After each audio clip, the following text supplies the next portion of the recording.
I'm Kristen, and until recently, I thought I had it all figured out. Tom and I had been married for 2 years, living in a beautiful apartment in a nice neighborhood. We both had good jobs. I worked at an advertising agency, and Tom headed sales at a sports nutrition company. Our plan was simple: save for a house, then start a family. We lived frugally, sharing one car. Every morning, Tom dropped me off at work before heading to his office. I'd make my own way home in the evenings. It wasn't always convenient, but we were determined. Then Tom's sister, Sarah, came to visit with her 2 kids. She was a single mom. Her husband had died in a car accident. Tom's parents, my in-laws, were super protective of her. They were always trying to make sure she didn't feel lonely, which is why they sent her to stay with us. When Sarah arrived, Tom was over the moon. "Isn't it great to have them here?" he said, helping with her bags. I nodded, trying to match his excitement. "Sure, it'll be nice to spend time together." At first, I thought Tom's attention to Sarah and her kids was sweet. He played with the children, listened to Sarah's problems, and bent over backward to make them comfortable.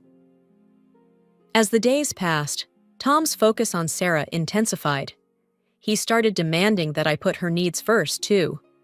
"Kristen, can you help Sarah with the kids' laundry?" Or, "Why don't you take Sarah shopping? She needs to relax." I was exhausted from work and now had to cater to Sarah's every whim. The breaking point came when Tom said, "Kristen, Sarah's going through a tough time. We need to make her stay as comfortable as possible. Can't you be more understanding?" I stared at him, disbelief washing over me. "Tom, I'm trying, but I'm tired too. I work all day, then come home to cook and clean for everyone. I need a break too." He frowned, clearly unhappy with my response. "Sarah's a single mom. She needs our support. You should be more sympathetic." As I watched Tom fuss over Sarah and her kids, a sinking feeling settled in my stomach. This wasn't just a visit anymore. Something had shifted, and I wasn't sure I was going to like where it was heading. Days turned into weeks, and Sarah showed no signs of leaving. I was exhausted, both mentally and physically. After long days at the ad agency, I'd come home to cook for everyone and clean up the mess. Tom's constant criticism was wearing me down. "Kristen, Sarah doesn't like spicy food. Can't you make something else?" Tom complained one evening. I bit my tongue, fighting back tears of frustration. "Tom, I'm doing my best. I'm tired too, you know. Sarah's with the kids all day. She's exhausted and has no time to cook," he shot back. I took a deep breath, trying to keep my cool. "I understand that, but—" "No buts, Kristen. We need to support her." I nodded silently, not wanting to start another argument. I got it. I really did. Sarah was going through a tough time, both mentally and physically. But I was tired of Tom's unfair reproaches. I couldn't wait for things to go back to normal. One evening, as I was scrubbing dishes after dinner, Tom dropped a bombshell. "Kristen, we need to talk," he said, leaning against the counter. I dried my hands, bracing myself. "What's up?" "Sarah's thinking of looking for a job here in the city," he said, a hint of excitement in his voice. I froze. "Oh? That's unexpected." "Yeah, isn't it great? But here's the thing," he continued, not noticing my discomfort. "I think you should quit your job and take care of the kids in the house." The dish I was holding slipped from my hands, clattering in the sink. "What? You can't be serious." Tom frowned. "Of course I am. Sarah needs to work, and someone needs to watch the kids." I couldn't believe what I was hearing. "Tom, I'm not quitting my job to take care of someone else's children. That's not fair." "Fair? What's not fair is expecting Sarah to manage everything on her own," he snapped. I took a deep breath, trying to stay calm. "Okay, let's think about this. Where is Sarah planning to live if she gets a job here?" Before Tom could answer, Sarah walked into the kitchen, a smile on her face. "Oh, didn't Tom tell you? I'll be living here, of course, with my amazing brother. He understands me, supports me. I couldn't ask for a better brother."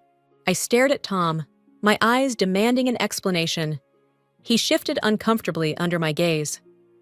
"Look, Kristen, can we discuss this later?" he said quickly, avoiding eye contact. "No, Tom, we need to talk about this now," I insisted, my voice trembling slightly. "I'm not okay with this arrangement. We can't all live together. It's too cramped in this apartment for 5 people." Tom's face lit up, as if he'd just remembered something wonderful. "But honey, don't you see? This is perfect. We were planning to buy a house anyway. Now we have even more reason to do it sooner. There'll be plenty of space for everyone." I couldn't believe what I was hearing. "Tom, that's not the point. We can't just—" But he cut me off mid-sentence, his attention already elsewhere. "Sorry, Kristen, we'll talk later. I promised the kids I'd play with them." And just like that, he was gone, leaving me standing in the kitchen, mouth agape, feeling like I'd been hit by a truck. From that day on, everything changed. Tom stopped driving me to work, always with the same excuse. "Sorry, babe, I'm really busy this morning." I knew he was lying, but I couldn't prove it. So, I found myself commuting on my own, both morning and evening, adding extra stress to my already hectic days.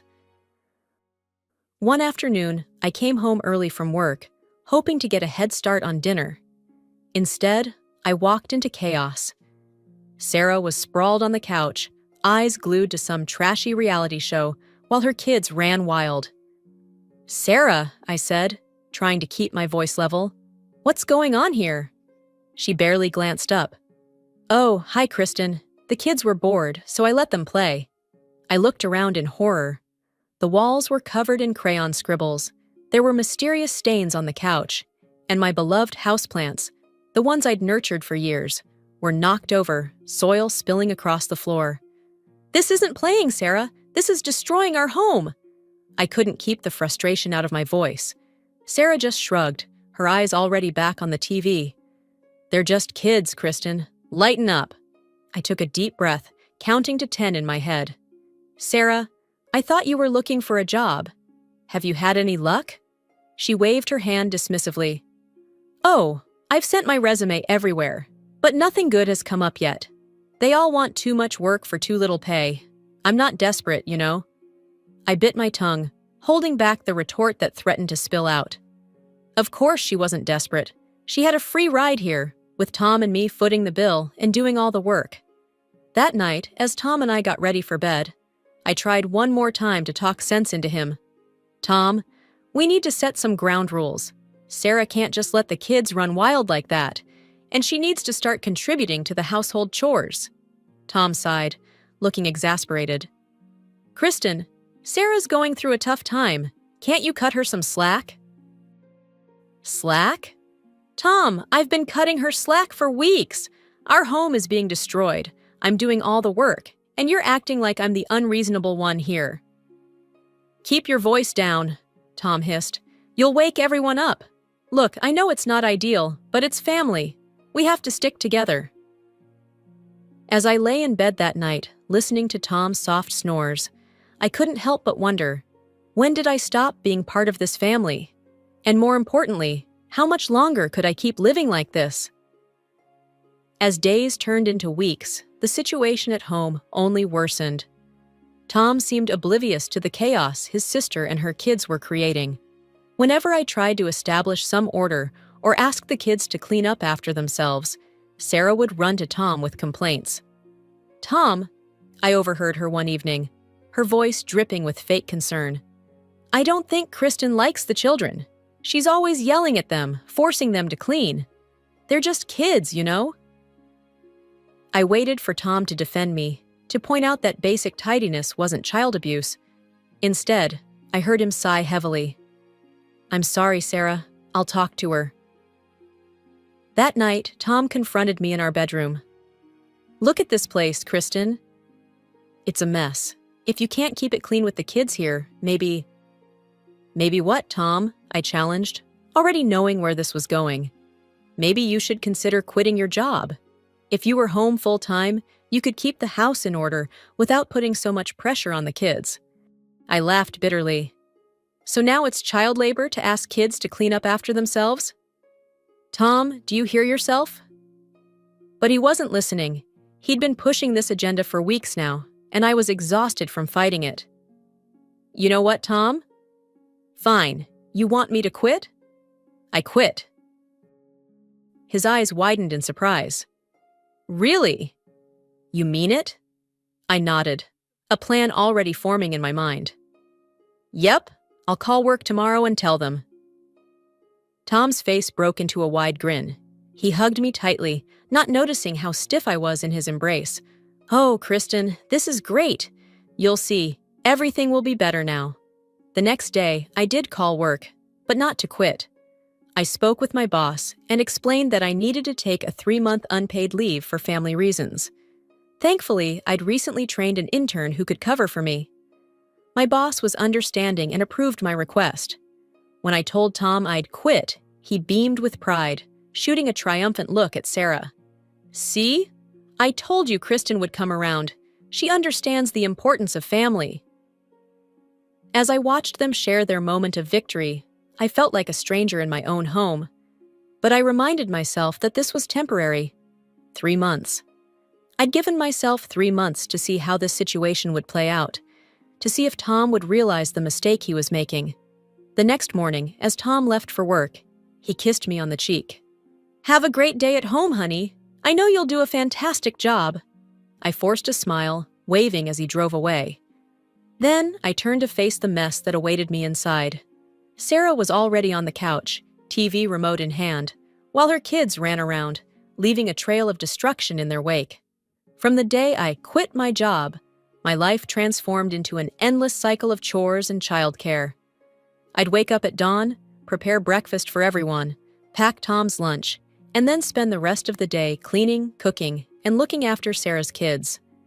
Meanwhile, Sarah lived like she was on a perpetual vacation. Days blurred together in a haze of domestic duties.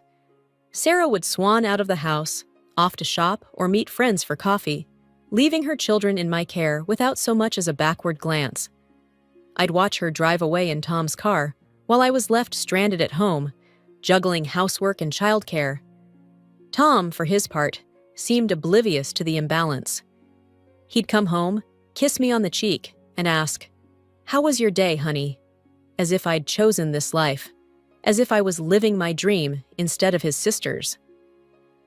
One evening, as I was serving dinner, a meal I'd spent hours preparing while Sarah napped, Tom made an announcement. "So, Sarah's birthday is coming up next month," he said, grinning. "I've got something special planned." Sarah clapped her hands excitedly. "Ooh, do tell!" Tom shook his head. "It's a surprise, but clear your schedule for the evening of the 15th. On the evening of Sarah's birthday, we all piled into Tom's car and headed to LeBlanc, the most expensive restaurant in town.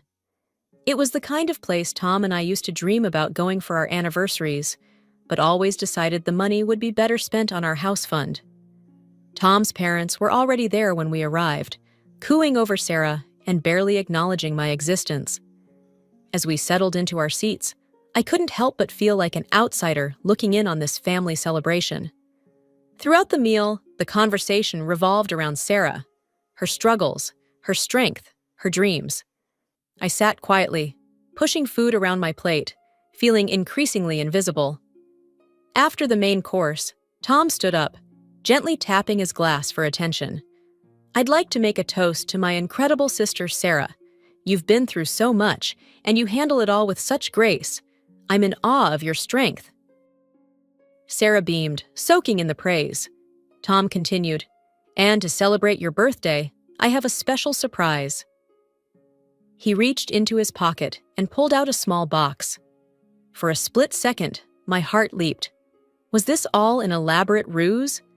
Was he actually going to surprise me with a gift to thank me for my sacrifices? But then he turned to Sarah and held out the box.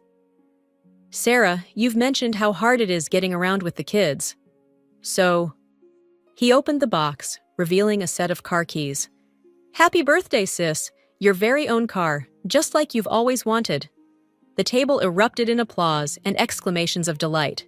Sarah jumped up, hugging Tom tightly. "Oh my God, Tom!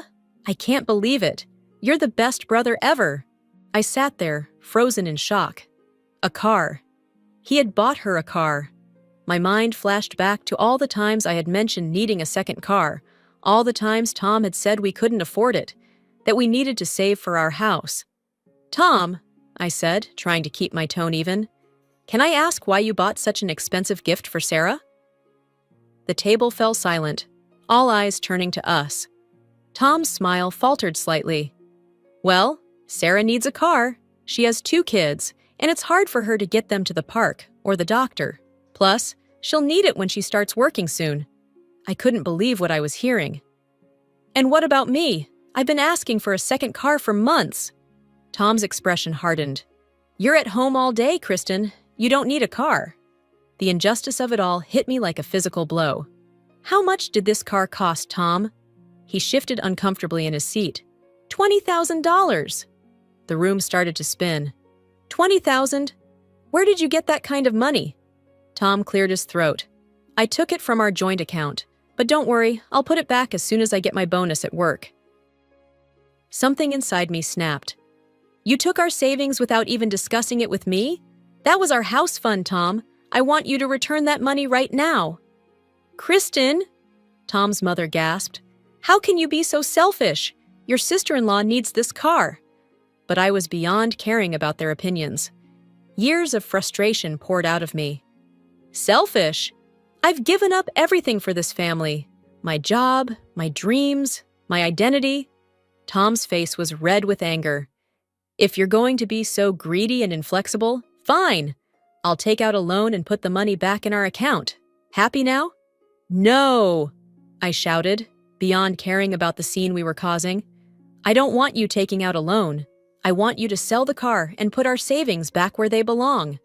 Sarah, who had been unusually quiet, suddenly spoke up. "See, Tom?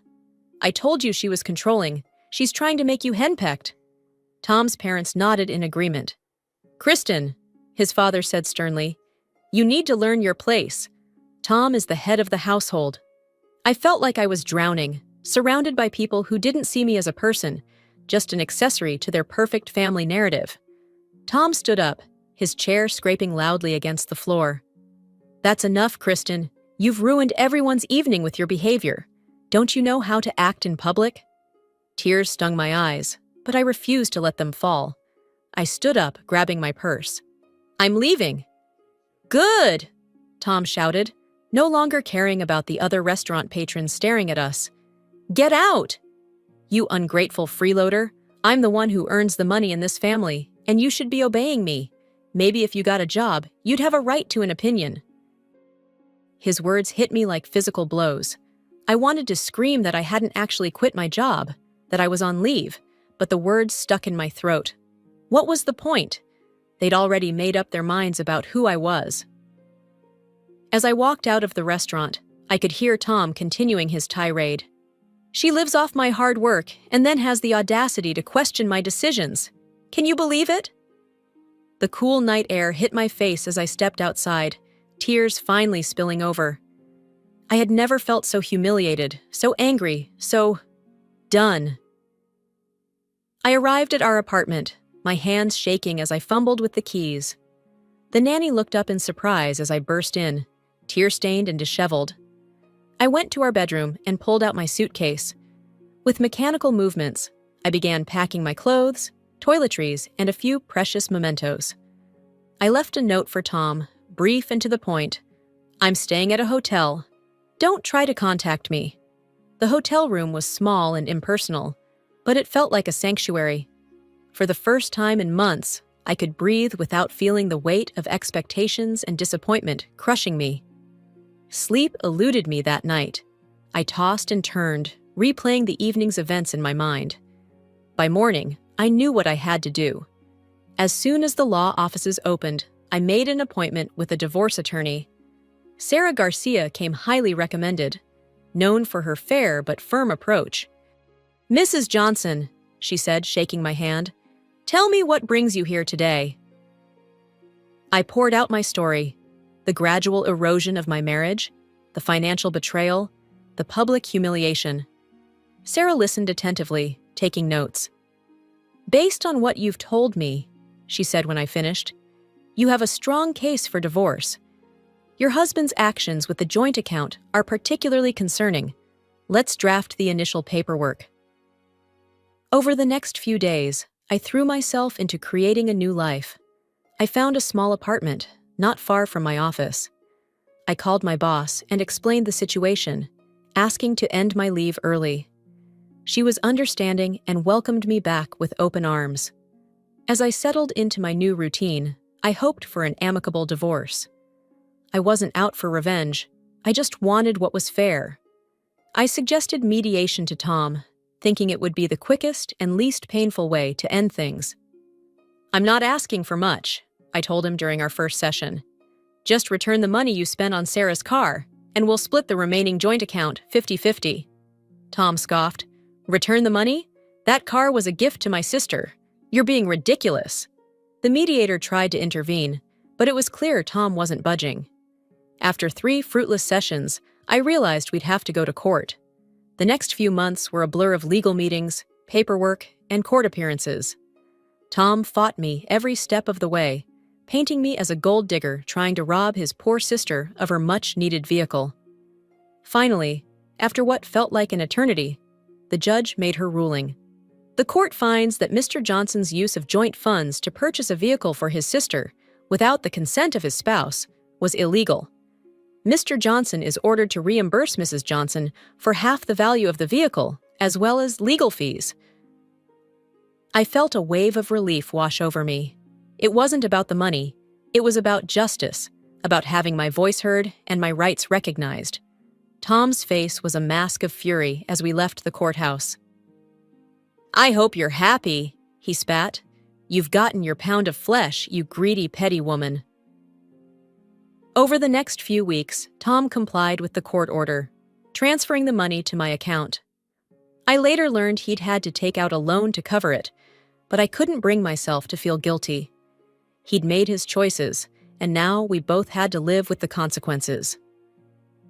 3 months after the divorce was finalized, I had settled into a comfortable routine.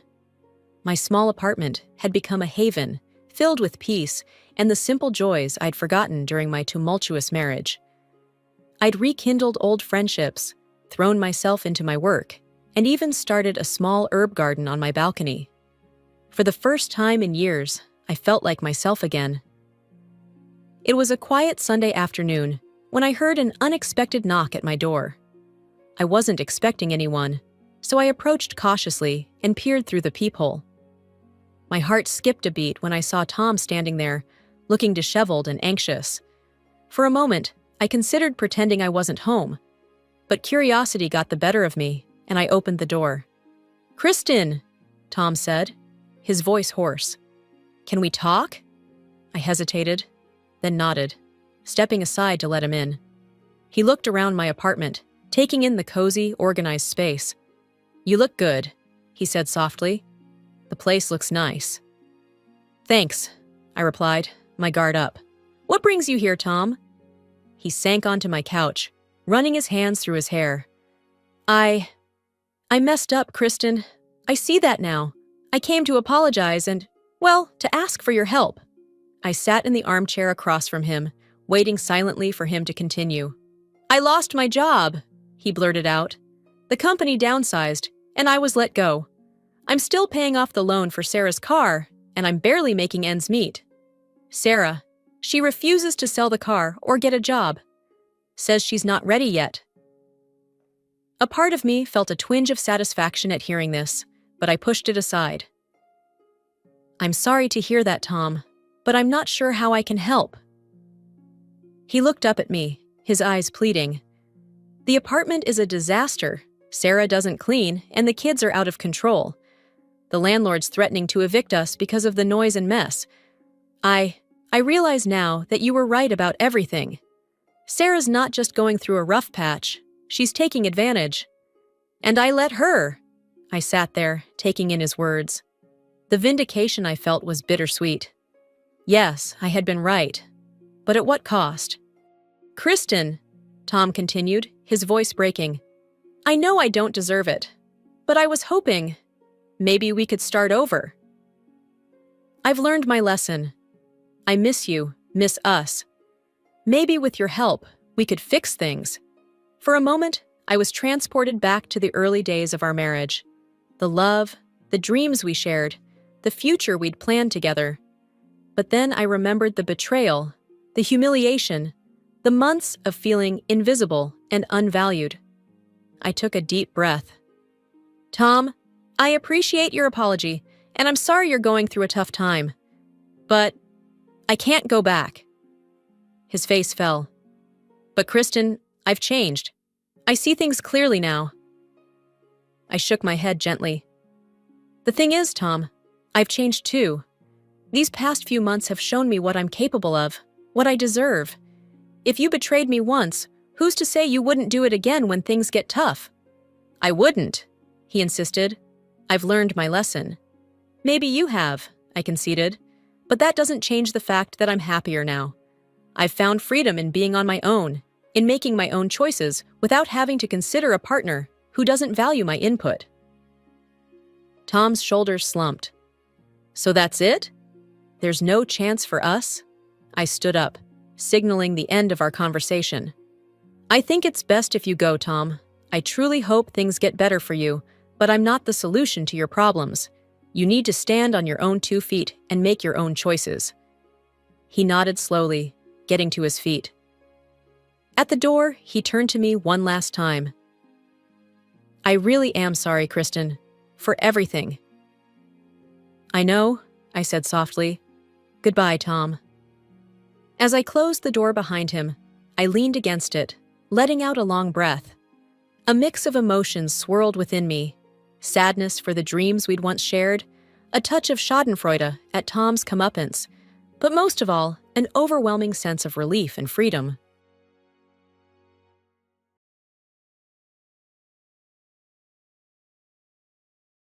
Hi, I'm Lisa.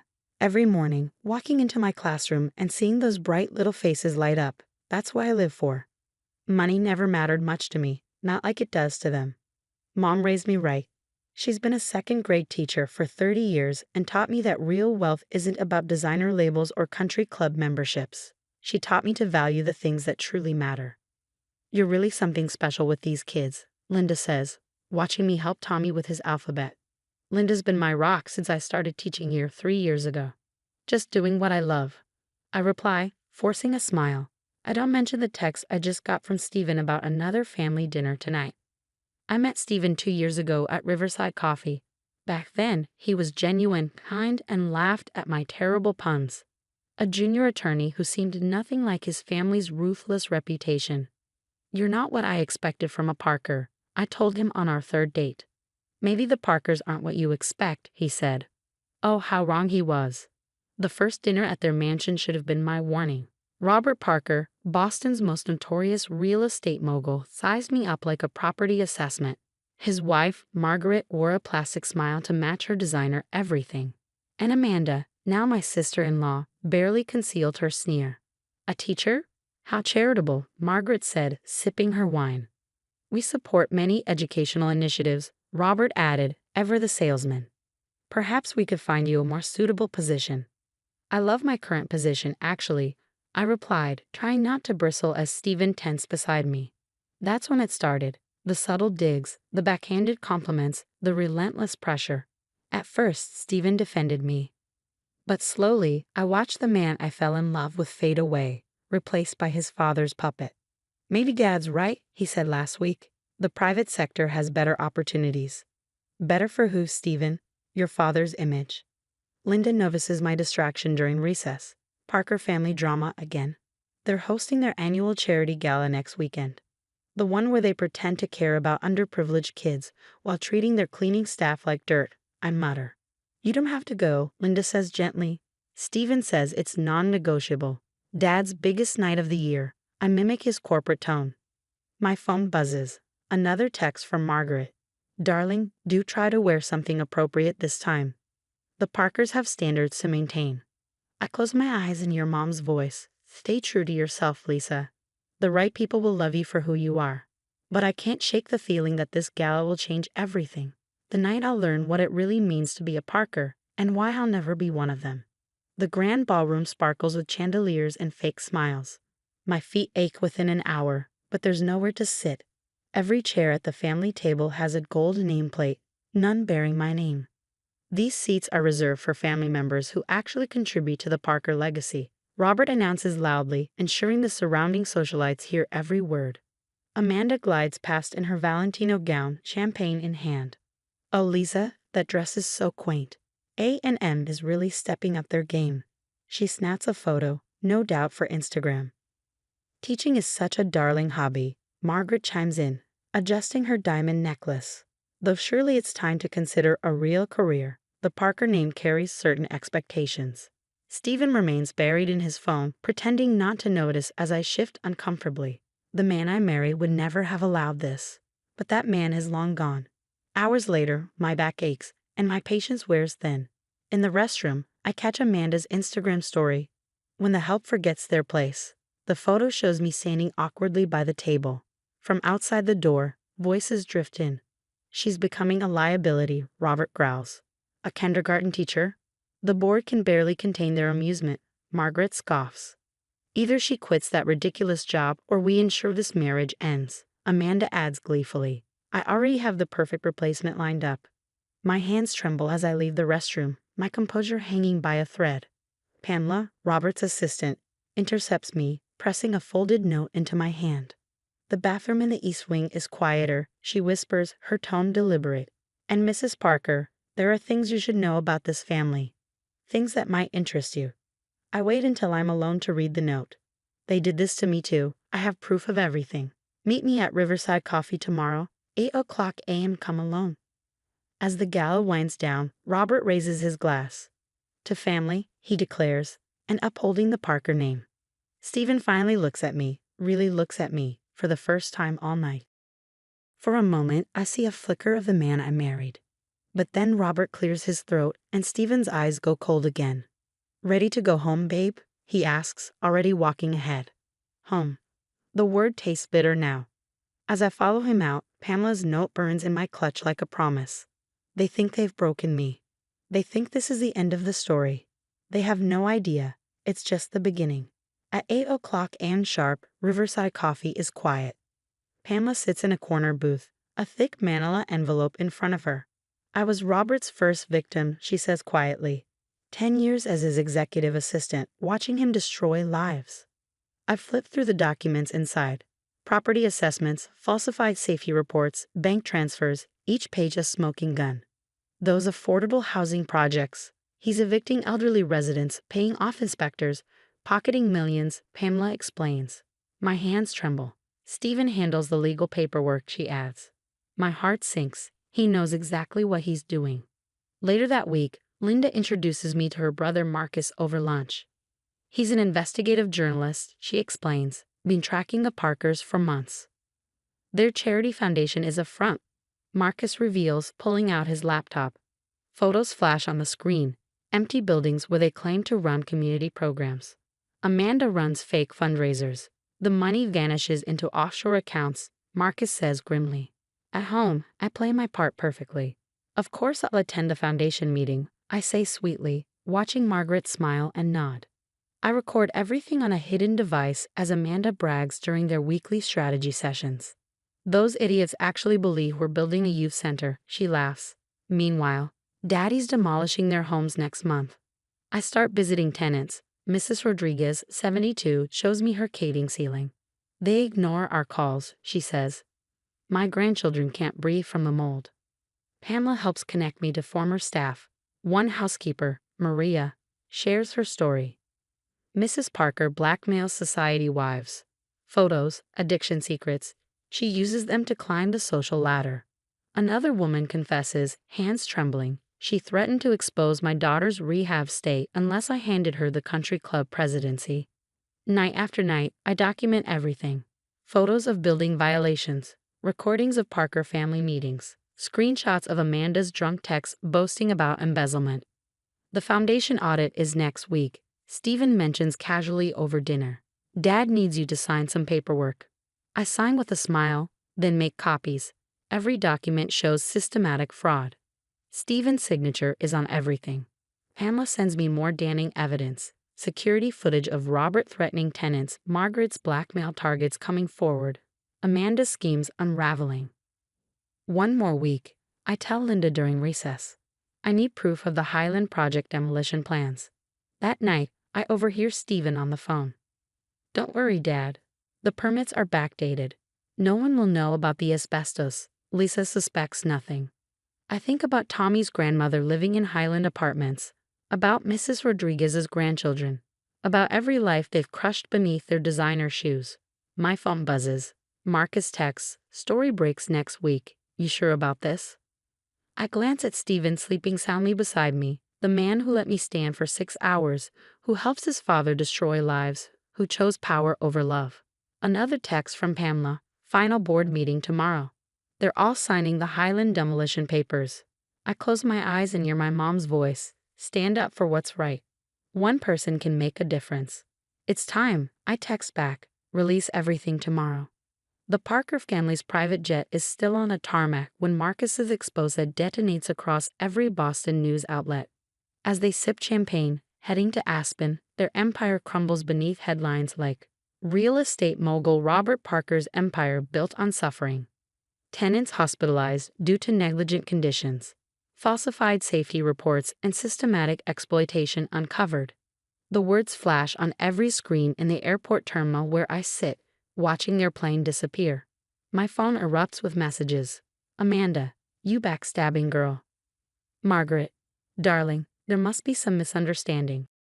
5 years have passed since the Parker empire crumbled, and the echoes of justice continue to resonate. Pamela's message came like a victory bell.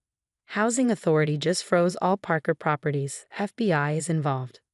Mrs. Rodriguez, once silenced by fear, became the voice of resilience at the press conference, standing tall as she declared, "They poisoned our children with asbestos while hosting charity galas." The evidence was undeniable. Amanda's charity scam exposed millions funneled into offshore accounts. Robert's threats against tenants, caught on security footage, aired on every news channel. Margaret's blackmail victims stepped forward, dismantling her social reign. Stephen's disbarment hearing became a media spectacle. His plea, "I was following orders," was met with swift justice, permanent disbarment. "You ruined us," Stephen's final text read. I responded, "Finally, no, Stephen. You chose your family. I chose justice." Now the old Highland apartments are unrecognizable. My after-school program, Phoenix Rising, has transformed the space into a haven for children and families. Mrs. Rodriguez's granddaughter teaches art here, inspiring the next generation. Amanda cornered me outside a Target once, her designer bags replaced by a worn uniform. "Please," she begged. "Dad's declaring bankruptcy. Stephen can't even get hired as a paralegal." Mom's had 2 breakdowns. I remembered her mocking my H&M dress once. Karma's got expensive tastes, Amanda. Margaret tried ambushing me at a coffee shop. "We've learned our lesson, Lisa. The family's changed. Like you changed those safety reports. Those charity records," I replied, walking away. Robert's last desperate move came through certified mail. A settlement offer on the same paper type he used for eviction notices. I shredded it. Today, I stand in our newest center, built on a land where the Parker Foundation's empty headquarters once stood. The garden blooms where Robert once envisioned luxury condos and Stephen signed fraudulent permits. "Miss Parker." Little Emma tugs my sleeve. "Can we plant more flowers in the garden?" "Of course, sweetie," I say, smiling. Beauty grows best in places where darkness used to live. Pamela now runs our tenant advocacy department. Marcus's Pulitzer sits beside a photo of our first graduating class. The children who once lived in fear now thrive, their laughter filling the halls where greed once cast its shadow. My phone buzzes. A Parker number. Another plea for reconciliation, another desperate attempt to rebuild their shattered reputation. I delete it. Some say revenge is best served cold. I say it's best served with justice, hope, and real change. They tried to break a kindergarten teacher. Instead, they taught me the most valuable lesson. Sometimes the smallest classroom sparks the biggest impact. And I'm still teaching, just not the lessons they expected. What would you do if you discovered your partner actively participating in schemes that destroyed innocent families? Would you expose them immediately or gather evidence methodically, like Lisa did? Share your thoughts in the comments below.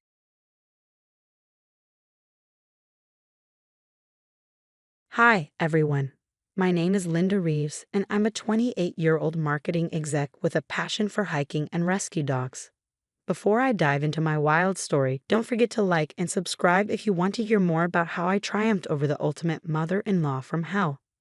So, picture this. I'm at a friend's housewarming party, sipping on some cheap wine, and wondering why I even came when he walks in. Tall, dark, and ridiculously handsome, William Carter, the man who would change my life. We hit it off immediately, talking about everything from our favorite Netflix shows to dream vacations. Fast forward a year, and William is down on one knee asking me to marry him. I was ecstatic, already envisioning our future. Little did I know, my happiness was about to be seriously tested. Enter Mary Carter, William's mother and my personal nemesis. The first time I met her, she scanned me up and down like I was a questionable thrift store find. "So Linda," she said, her tone syrupy sweet, "William tells me you work in marketing. How? Interesting." I shrugged it off, figuring maybe she had a bad day. But during our engagement party, I overheard her whispering to William's aunt, loud enough for me to catch. "I just don't see what William sees in her. She's not exactly the kind of girl I pictured for my son." Ouch. Still, I was determined to win her over. I baked her favorite cookies, asked for her advice on wedding plans, even offered to help with her charity events. Nothing worked. As the wedding planning ramped up, Mary went into full control freak mode. She had opinions on everything: the venue, the flowers, even my dress. "Darling," she said one day, eyeing my gown with thinly veiled disdain, "don't you think something more conservative would suit you better? We wouldn't want to give people the wrong impression now, would we?" I bit my tongue, trying to keep the peace. William, blessed his oblivious heart, chalked it up to just how mom is. Things hit a boiling point during a family dinner when Mary decided to reminisce about William's ex. "You know, William," she said, swirling her wine, "Sarah was such a lovely girl. Whatever happened to her?" I couldn't take it anymore. I excused myself and stepped outside to catch my breath. That's when my best friend Elizabeth found me. "What's wrong, Liv?" she asked, her face full of concern. Tears streamed down my face as I spilled everything. "She hates me, Liz. And William won't stand up to her. I don't know if I can do this." Elizabeth grabbed my shoulders, her eyes blazing. "Linda Reeves, you are amazing. If that old bat can't see it, that's her problem. Don't let her ruin your happiness." Her words stuck with me. I loved William, and I wasn't going to let Mary Carter destroy our relationship. But then things got worse. At my bridal shower, supposed to be a fun, light-hearted day, Mary's sister, Aunt Marge, dropped a bombshell. "So Linda," she began, her voice dripping with fake concern, "when did you have your work done?" I nearly choked on my champagne. "Excuse me?" "Oh, you know," she said, gesturing vaguely at my face. "The enhancements, no judgment, dear. We're all friends here." The room went silent. I stammered, "I haven't had any work done," completely blindsided. Elizabeth swooped in to save the moment, cheerfully announcing, "Okay, who wants cake?" But the damage was done. Later, Elizabeth pulled me aside. "Liv, I need to tell you something," she said hesitantly. "Mary's been telling people you've had plastic surgery and showing them your old high school photos to back it up." I felt like I'd been punched in the gut. That night, I confronted William. "Did you know about this?" I demanded. His face fell. "No, about what?" "Your mother is spreading rumors that I've had plastic surgery." "Liv, I'm sure it's just a misunderstanding." "Mom wouldn't do that," he said weakly. "Wouldn't she?" I shot back. "She's been undermining me since day one, and you've done nothing about it." Our first big fight ensued, with William promising to talk to his mother, but things only escalated. At the rehearsal dinner, Mary went too far. After a few too many glasses of wine, she stood up, her voice loud enough to silence the room. "Before this wedding goes any further," she declared, "we should have a doctor examine the bride-to-be, just to clear up any misconceptions." I was mortified. The entire room turned to look at me, but instead of breaking down, something inside me snapped. "You want proof?" I said, my voice trembling but firm. "Fine. But when I give it, Mary, you'd better be ready to eat your words." With that, I stormed out, leaving behind a stunned silence. As I stormed away from the rehearsal dinner, I heard William calling after me, but I didn't stop. I had a wedding to save and a mother-in-law to take down. The next morning, I woke up feeling more like I was heading into battle than walking down the aisle. My bridesmaids were all smiles and mimosas, but I was on a mission. "Eliza," I called out, urgency in my voice. "We need to make a few calls." While my friends worked on my hair and makeup, Elizabeth and I got to work. We reached out to anyone who could vouch for my story: high school friends, college roommates, even my old orthodontist. If Mary wanted proof, she was about to get it. Just as I was slipping into my dress, there was a knock at the door. "Liv, can we talk?" William's voice was muffled through the wood. I opened the door, superstition about bad luck be damned. William looked like he hadn't slept a wink. "Linda, I'm so sorry," he began, guilt etched into his face. "I talked to Mom. I had no idea she was spreading those rumors. I told her if she doesn't apologize and stop this nonsense, she's not welcome at the wedding." Relief washed over me, but it wasn't enough. "Thank you, William, but an apology isn't going to fix this. She's crossed a line." He nodded, determination in his eyes. "Whatever you need to do, I'm with you 100%. The ceremony itself was beautiful. As I walked down the aisle, I felt the weight of Mary's disdain in the front row, her sour expression unmistakable. But I didn't care. I was marrying the man I loved. It was at the reception that Mary made her final drunken stand. William and I were dancing when her voice cut through the music, loud and slurred. "I think it's time we settled this once and for all," she announced, stumbling to her feet. "I demand we bring in a doctor to examine the bride. We need to know the truth." The music screeched to a halt. Every eye in the room turned to us. William started to respond, but I placed a hand on his arm. "I got this," I whispered. I strode toward Mary, heart pounding but resolve unshaken. "You want the truth, Mary? Fine. Let's give everyone the truth." I turned to Elizabeth, who nodded and wheeled out the projector we had set up earlier. The lights dimmed and photos began flashing on the screen. "This is me at 13, I said as an image of an awkward, brace-faced teenager appeared. "And this is me at 16, after I joined the track team." A slimmer but still shy version of me came up next. Photo after photo documented my gradual transformation. No plastic surgery, just braces, growth spurts, and a lot of hard work. Then came the videos, clips of old teachers, friends, and even my orthodontist confirming the obvious. My face hadn't been altered by a surgeon, just by time and effort. I turned back to Mary, my voice steady but sharp. "And here's the kicker. Even if I had had work done, who are you to judge? Who are you to try to humiliate me on my wedding day?" The room was silent. Mary's face went from red with rage to pale with shock.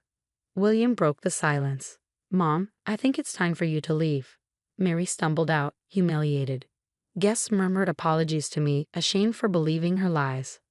William pulled me close as the music resumed. "I'm so proud of you," he whispered as we started our first dance. For the first time in weeks, I felt free, like I'd finally taken control of my own story. But as we settled into married life, the shadow of Mary Carter lingered. Whispers began circulating again, this time claiming I'd brainwashed William and turned him against his family. "She just won't quit," I vented to Elizabeth over coffee.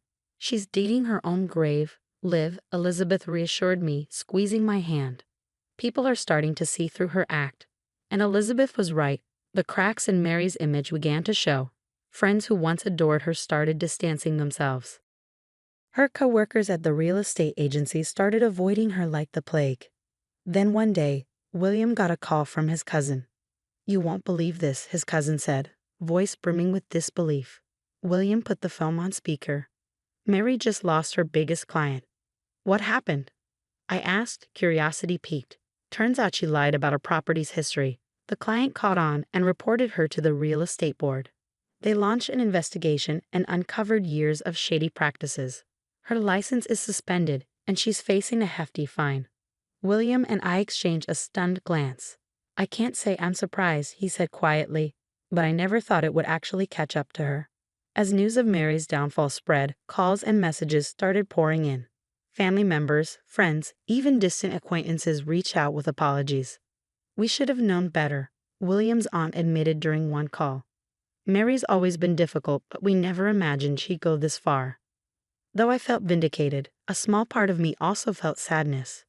Mary's lies hadn't just hurt me, they'd left a trail of broken relationships and tarnished reputations behind her.